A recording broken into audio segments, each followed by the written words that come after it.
আমার স্বামী আমার সাথে মিথ্যা ভালোবাসার নাটক করে আমাকে বিয়ে করে। আমি তা বুঝতে পারিনি। তারপর বিদেশি 4 জন লোকের হাতে আমাকে তুলে দিল। বিদেশি 4 জন লোক আমাকে তাদের দেশে নিয়ে গেল। তারপর বিদেশি 4 জন লোক আমার সাথে। বাকিটা গল্পতেই বলছি। আমার বিয়ের রাতে আমার বর একটা তাবিজ গিফট দিল। আমি অবাক হয়ে বললাম, এটা কি? আমার বর রাজীব খানিকটা লজ্জা পেয়েই বলল, তাবিজ। সেটা তো বুঝতেই পারছি, কিন্তু এটা কেন? সময় আসুক, বুঝবা। আমার ভীষণ রাগ লাগলো। বান্ধবীদের কাছে এত এত গল্প শুনেছি বিয়ের রাতে তাদের বর হীরার আংটি, রূপার নেকলেস, এসব কিছু উপহার দেয়। আর আমি কিনা পেয়েছি তাবিজ। তাও খুব দামি কোনো তাবিজ না, সস্তা টিনের কালো সুতা পরানো তাবিজ। সুতাটাও ছোট। ওটা গলায় দেয়া যাবে না, হাতে বাঁধতে হবে। রাগে সে রাতে আমার ঘুম আসলো না। রাজীব খানিকক্ষণ মিষ্টি মিষ্টি কথা বলে আমার ঘুম ভাঙাতে চেষ্টা করল, কিন্তু আমি তার কথা না শুনে ঘুমিয়ে পড়লাম। কারণ আমার নিজের ভিতর রহস্য লাগছিল যে আমার স্বামী আমাকে কেন তাবিজ উপহার দিল, তার উদ্দেশ্যটা কি। আর আমার উঠল রাগ। নিজের উপর, নিজের কপালের উপর। কেন যে এই ছেলেটার প্রেমে পড়তে গেলাম? কেন যে বাবা মার অমতে একে বিয়ে করতে গেলাম? আমার বাবা মা বিয়েতে অমত করলেও বিয়ের অনুষ্ঠানে উপস্থিত ছিলেন। কন্যাদানের ব্যাপার স্যাপার সব সুন্দর মতোই সমাধান করেছেন। যাওয়ার আগে মা আমাকে ধরে অনেক কান্নাকাটি করেছেন। কাঁদতে কাঁদতে বলেছেন, এত আদরে বড় হয়েছিস তুই, এরকম গরিব ঘরে গিয়ে থাকবি কেমনে? আমিও কাঁদতে কাঁদতে মাকে জড়িয়ে ধরে বলেছি, আমি থাকতে পারবো মা, তুমি শুধু দোয়া করো। বড় মুখ করে একথা বলে এলেও ওদের বাড়ি এসে বেশ ধাক্কা খেয়েছি। রাজীবদের বাসা আমি আগে দেখিনি। বাসাটা মোটামুটি বড়, কিন্তু আগের আমলের। রাজীবের দাদার যখন কিছু টাকা পয়সা ছিল, তখন তিনি জমি কিনে বাসাটি করেন। কিন্তু বাসাটা করার পরপরই তাদের অবস্থা পড়ে যায়। অনেকে বলে এই বাসা করতে গিয়েই ধার দেনা করে অভাবে পড়ে ওদের পরিবার। অত টাকা পয়সা না থাকলেও কেন ধার দেনা করে রাজীবের দাদু বাসাটা করতে গেলেন তা কেউ জানে না। এই বিরাট বাসায় মাত্র 4 রুমে মানুষ থাকে। আর অন্য রুমগুলো পুরোপুরি খালি। দোতলার এক রুমে থাকে রাজীবের বাবা মা, উনাদের রুমটাই সবচেয়ে ছোট। অথচ তারা আগে সবচেয়ে বড় রুমটা নিয়েই থাকতেন। তাদের যা আসবাবপত্র সব রাজীব আর তার বোনের রুমে পাশ করে দিয়েছেন ওরা বড় হওয়ার পর। তাই তাদের আর বড় রুম লাগবে না বলে এই ছোট রুমে উঠে এসেছেন। সত্যি বলতে রাজীবদের বাড়িতে সবচেয়ে বেশি আমার ভালো লেগেছিল ওর বাবা মাকেই। কি ভীষণ অমায়িক দুজন মানুষ, তাদের সাথে সারা জীবন এমন বড় বাড়িতে কেন কুঁড়ে ঘরেও থাকা যায়। এরপরের রুমটা নুসরাতের। নুসরাত রাজীবের ছোট বোন। অনার্স ফাইনাল ইয়ারে এখন। ওর জন্য ছেলে খোঁজা হচ্ছে, ভালো ছেলে পেলেই বিয়ে দেওয়া হবে। নুসরাত আমার সাথে খুবই ভালো ব্যবহার করলো, কিন্তু আমার কেন যেন মনে হলো ও আমাকে পছন্দ করে না। আমার স্বামীর সাথে এই রুমে থাকতে হবে এখন থেকে। ভাবতেই কেমন জেন লাগছে। আর দোতলার আমাদের উল্টো পাশের সবচেয়ে বড় রুমটা রাজীবের ফুফুর। তিনি আর তার মেয়ে এখানে থাকেন। ফুফুটি বিধবা, মেয়ের ছোট বয়সেই তার স্বামী মারা গিয়েছিলেন। এরপর থেকেই তিনি এখানে থাকেন। তার মেয়েটার বয়স নুসরাতের মতোই। মা আর মেয়ে দুজনের একজনও আমাকে পছন্দ করেনি। এখানে আসার পর থেকেই তাদের কথায় আর আচরণে বারবার এই কথাই আমাকে বুঝিয়ে দিয়েছেন। যেমন ঘরে ঢোকার সাথে সাথেই ফুফু বললেন, ওমা, বউ কই? শুকতারা মানে ফুফুর মেয়েটি বলল, এই তো বউ, মা। ফুফু হেসে কুটি কুটি হয়ে বললেন, তা এর রূপেরই এত গল্প শুনলাম। কি আজব সুন্দরী কি আজকাল সব মেয়েকেই বলে রে? শুকতারা বলল, ভাইয়ার পছন্দ মা, বোঝো না। তার তো ভালো জিনিস আর ভালো লাগে না। আমি অবাক হয়ে গেলাম ওনাদের কথা শুনে। এমন কথা কেউ বলতে পারে কখনো ভাবতেও পারিনি। যাই হোক, রাতে রাজীবের কাছ থেকে অমন তাবিজ গিফট পেয়ে আরেকটা ধাক্কা খেলাম। তখন বারবার বাবা মার কথা মনে হচ্ছিল। মনে হচ্ছিল তারা ঠিকই বলেছেন, আমি এ বাড়িতে থাকতে পারবো না। এদের মানসিকতার সাথে আমার মানসিকতা হয়তো যাবে না। আমি ঘুমিয়ে পড়েছিলাম। ঘুম ভাঙল মাঝরাতে। কেন ঘুম ভাঙল বুঝতে পারছিলাম না। পুরো বাড়ি অন্ধকার। কিছু দেখা যায় না। কিছুক্ষণ শুয়ে থাকতেই চোখে অন্ধকার সয়ে এলো। এখন একটু একটু দেখতে পাচ্ছি। আমি রাজীবকে ডাকলাম, এই শুনছ? এই! রাজীব হুম হুম কেমন একটা আওয়াজ করে আবার ঘুমিয়ে পড়ল। আমি আবার ওর গা ধরে ঝাঁকি দিলাম, এই রাজীব এই! উঠো! রাজীব ধর্মর করে উঠে বলল, কি? কি হয়েছে? আমি বললাম, আমি বাথরুমে যাব। একটু বাথরুমে নিয়ে চলো। রাজীব আমাকে বাথরুমে নিয়ে চলল। ওদের বাড়িটা একটু পুরনো আমলের তো, অ্যাটাচড বাথরুম বলে কিছু নেই। বারান্দার শেষ মাথায় বাথরুম। রাজীব বারান্দার লাইট জ্বালিয়ে আমাকে বারান্দার শেষ মাথায় নিয়ে গিয়ে বলল, তুমি ভেতরে যাও। আমি বাইরে দাঁড়াচ্ছি। আমি বাথরুম থেকে বের হলাম। দেখি বারান্দা অন্ধকার। রাজীব নেই।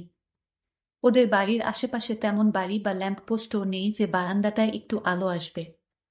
আজকে রাতে বুঝি অমাবস্যা, চাঁদও নেই।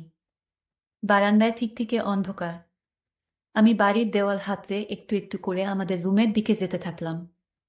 রুমের সামনে এসে একটু সাবধানে দরজা খুলে দেখে নিলাম আমাদের রুম কিনা। অন্য কারো রুমে ঢুকে পড়লে সমস্যা হয়ে যাবে। হ্যাঁ, আমাদেরই রুম। রাজীব ঘুমিয়ে আছে। ঘুমের ঘোরে আমাকে রেখেই চলে এসেছে, আমার বাথরুম থেকে বের হওয়ার জন্য অপেক্ষা করেনি। আমি রুমে ঢুকতে যাচ্ছি, আমি তাকে বালিশ দিয়ে মুখে ছুঁড়ে মারি। হঠাৎ সে লাফিয়ে ঘুম থেকে উঠল। রাজীবের মুখটা চুপসে গেল ভয়ে। আমাকে বলল, তাড়াতাড়ি এসে শুয়ে পড়ো। রাত অনেক হয়েছে। আমি বিছানায় এসে শুলাম। রাজীব লাইট নিভাতে গেলেই আমি বললাম, আজ লাইটটা জ্বালানো থাক, প্লিজ। রাজীব দীর্ঘশ্বাস ফেলে বলল, আচ্ছা বলে লাইট না নিভিয়ে বিছানায় এসে শুয়ে পড়ল। আমি ভাবলাম ওকে জিজ্ঞেস করব আমাকে কেন বাথরুমে একা ফেলে চলে আসলো। তখন দেখি জোরে জোরে নাক ডাকা শুরু করল। সকালে যখন ঘুম থেকে উঠল, তারপর যখন নাস্তার টেবিলে বসল, আমি তাকে জিজ্ঞেস করলাম, বিয়ের আগে আমার সাথে কত রকম ওয়াদা দিয়েছিলে, তুমি যেখানে যাও আমি সেখানেই যাব। তুমি মরে গেলে আমিও মরে যাব। তুমি ছাড়া এই পৃথিবীতে আমার জীবন ব্যর্থ, আরও কত কি বলেছিলে। কিন্তু কাল রাতে আমায় বাথরুমে একা রেখে চলে আসলে কেন? তখন সে আমাকে বলল, বিশ্বাস করো, আমি কিভাবে যে রুমে এসে শুয়ে পড়লাম তা আমি জানি না। কি বলছো এসব পাগলের মতো কথা? তুমি কিভাবে রুমে এসে শুয়ে পড়লে তা তুমি জানো না? আমি মনে মনে ভাবলাম, ওর কি মাথায় কি কোনো সমস্যা আছে? আমি ভেবেছিলাম রাজীব অনেক ভালো, তার সাথে আমার সারা জীবন কাটিয়ে দেব। আমি এমন প্রতিশ্রুতি মা বাবাকে দিয়েছিলাম। মা বাবা আমাকে বারবার নিষেধ করেছিল, আমি তাদের কথা শুনিনি। মা বাবার কথা না শুনলে নাকি ভালো অমঙ্গল হয়। আমারও কি তাই হতে চলেছে? রাজীব আগের মতো নেই। বিয়ের আগে যে রাজীব আমার পাশে থাকবে এরকম প্রতিশ্রুতি দিয়েছিল সেই রাজীব আমাকে একটা তাবিজ উপহার দিল, ভাবতেই আমার লজ্জা লাগছে। যাই হোক, স্বামীর সম্পত্তি বা সে আমারে কি উপহার দিবে তা নিয়ে আমি ভাবি না, কিন্তু তাবিজ দিল, এটা আমি কিছুতেই মানতে পারি না। কিছুদিন পর আমি কিছুই মনে রাখতে পারি না। রাজীব আমাকে যে তাবিজ দিয়েছে, সেই তাবিজ যার হাতে থাকবে তাকে যা বলবে সেই কাজ করবে, এবং কিছুক্ষণ পর সেটা আবার ভুলে যাবে। এই বিষয়টা আমি শেষে জানতে পারি। কিন্তু আমি যেদিন থেকে আমার হাতে তাবিজ বাঁধা ছিল সেদিন থেকে আমার সাথে কি হচ্ছে, আমি কি করছি, তা আমি কিছুতেই মনে রাখতে পারছি না। আমি তখন রাজীবকে বললাম, রাজীব তোমার তাবিজ আমি কিছুতেই পড়তে পারবো না। এই তাবিজটা পড়ার পর আমার কেমন জানি খারাপ লাগে এবং কিছুই মনে রাখতে পারছি না। আমি এই তাবিজ ছুঁড়ে ফেলে দিলাম। কিছুক্ষণ পর রাজীব এসে আমায় বলল, তাবিজ কোথায়? আমি বললাম, তাবিজ ছিঁড়ে ফেলে দিয়েছি, এসব কেউ পড়ে এখনকার যুগে। কথাটা বলার সাথে সাথে আমাকে রাজীব জোরে একটা থাপ্পড় মারল আর বলল, কত কষ্ট করে তাবিজখানা এনেছি তোমার মঙ্গলের জন্য, আর সেই তাবিজ তুমি কিনা চিড়ে ফেলে দিয়েছ। আমি বললাম, রাজীব তুমি আমাকে মারলে, বাবা মাকে ছেড়ে সারা জীবনের জন্য তোমার কাছে চলে এলাম, আর তুমি আমাকে এই প্রতিদান দিলে। আমি আর তোমার সাথে থাকতে চাই না। আমি আমার বাবার বাড়ি চলে যাচ্ছি। তখন রাজীব বলল, আমার ভুল হয়ে গেছে, আমাকে ক্ষমা করে দাও। রাজীবের ফুফু এবং তার বোন আমাকে নিয়ে হাসি ঠাট্টা করে, আমি এতে কিছু মনে করিনি। রাজীব শুধু তোমার দিকে তাকিয়ে, তুমি একদিকে আর সারা দুনিয়া একদিকে, আমি তোমায় এমনটাই ভেবেছিলাম। রাজীব তখন বলল, প্লিজ রাগ করো না, আমার ভুল হয়ে গেছে, এই যে কানে ধরলাম, আর কোনোদিন তোমাকে মারব না। আমাকে এরকম বাহানা করে রাজীব আমাকে আটকালো। আমিও ভাবছি মানুষের ভুল হতে পারে, এই ভেবে তাকে তার সাথেই রয়ে গেলাম। বেশ কিছুদিন আমাদের সংসার ভালোই চলছিল। কিছুদিন পর আমার স্বামী আমার জন্য স্বর্ণের আংটি নিয়ে আসলো আর বলল, আজ তোমাকে একটা সুন্দর জিনিস গিফট করব। আমি বললাম, কি গিফট করবে? সে তখন আমায় বলল, চোখ বন্ধ করো। আমি চোখ বন্ধ করলাম আর সে আমাকে সত্যিই স্বর্ণের আংটি পরিয়ে দিল। আমি চোখ মেলে দেখে অবাক। তোমার হাতে তো এত টাকা নেই, তাহলে কোথায় থেকে এই আংটি আনলে? আমি তাকে মিথ্যা কথা বললাম। আমি একা সম্মতি করেছিলাম আরো 5 বছর আগে। সেই সমিতির টাকা লাভ সহ অনেক টাকা হয়েছে, আর সেই টাকা থেকে তোমার জন্য আমি আংটি বানিয়ে নিয়ে আসলাম। আমি তখন খুশি হয়ে বললাম, তুমি সারা জীবন আমার পাশে থেকো, আমাকে কোনোদিন ছেড়ে যেও না। রাজীব তখন বলল, কেন ছেড়ে যাব তোমায়? আমি তো তোমাকে আমার জীবনের চেয়ে বেশি ভালোবাসি। কিন্তু হঠাৎ রাজীবের মনে এত ভালোবাসা কোথায় থেকে আসলো? আমার কিছুটা তাকে সন্দেহ হলো। কিন্তু আংটিটা পরার দিন থেকে আমার যেন শরীর খুবই দুর্বল লাগত। আমার কিছুই ভালো লাগতো না, কেমন যেন অস্থিরতা কাজ করত। রাজীব আমায় যা বলতো আমি তাই শুনতাম। রাজীব একদিন আমায় বলল, চলো দূরে কোথাও থেকে ঘুরে আসি। আমিও না করলাম না, কারণ আমারও তেমন ভালো লাগছিল না। আমি তার কথায় রাজি হলাম ঘুরতে যেতে। পরের দিন সকালে রাজীব বলল, তাড়াতাড়ি রেডি হও, গাড়ি অপেক্ষা করছে। আমি রেডি হয়ে গাড়িতে উঠলাম। গাড়িতে উঠে বসতেই আমার প্রচণ্ড ঘুম আসছিল। এত ঘুম আসছিল কিছুতেই চোখ মেলে তাকাতে পারতেছি না। আমি চোখে একটু পানি দিলাম, তাও ঘুম কাটল না। আমি গাড়িতেই ঘুমিয়ে পড়লাম। মাঝপথে গিয়ে আমার ঘুম ভাঙল। ও বলতেই ভুলে গেছিলাম আমরা যাচ্ছিলাম ভারত ত্রিপুরা, সেখানে অনেক দর্শনীয় জায়গা আছে। আমরা সেখানে যাব বলে প্ল্যান করছিলাম। তার মাঝপথে যেতেই আমার ঘুম ভেঙে গেল। আমি চোখ মেলে তাকালাম এবং আমি কিছুটা ঝাপসা দেখলাম। আমি রাজীবকে জিজ্ঞেস করলাম, রাজীব, আমি ঝাপসা দেখছি কেন? আমার কি হয়েছে? আমি কিছুই বুঝতেছি না। রাজীব আমায় সাহস দিয়ে বলল, এ কিছু না, ঘুমিয়েছিলে তো তাই এরকম ঝাপসা। দেখছো, একটু পর সব ঠিক হয়ে যাবে। আমি তার কথায় কিছুটা সন্দেহর আভাস পেলাম, কিন্তু রাজীবের প্রতি আমার অনেক বিশ্বাস ছিল। তাই সে আমার সাথে কি করতে যাচ্ছিল সেই উদ্দেশ্যটা আমি কিছুতেই বুঝতে পারছি না। আমার সাথে কিছু একটা হতে যাচ্ছে, আমার এরকম মনে হলো। আমরা ত্রিপুরা গিয়ে পৌঁছলাম। গাড়ি থেকে নেমে একটা হোটেলে উঠলাম। রাজীব আমার জন্য খাবার আনতে গেল।